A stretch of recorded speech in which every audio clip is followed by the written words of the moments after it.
আসসালামু আলাইকুম। আপনারা যে যেখান থেকে আমার এই ভিডিওটি দেখছেন, একটু কষ্ট হলেও ভিডিওটি শেষ পর্যন্ত দেখার জন্য বিশেষভাবে অনুরোধ রইল।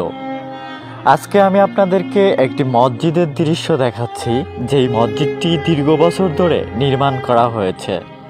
আর এই মসজিদটি একটি জুম্মার মসজিদ, যেখানে জুম্মার দিনের প্রায় 100 থেকে 150 মানুষ নামাজ আদায় করে থাকেন। কিন্তু এই এলাকার মানুষদের কাছে সামর্থ্য না থাকায় কয়েক বছর ধরে প্রচণ্ড ঝড় বৃষ্টির মধ্যে ভিজে নামাজ আদায় করছেন এই এলাকার মুসল্লিরা।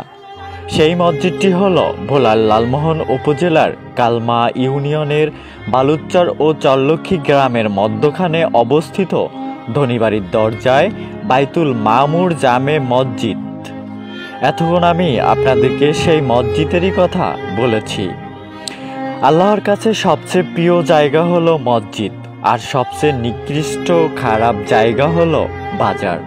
সহি মুসলিম হাদিস নং 1414। যে ব্যক্তি একটি মসজিদ নির্মাণ করবেন, আল্লাহ তার জন্য জান্নাতে একটি ঘর তৈরি করে দিবেন।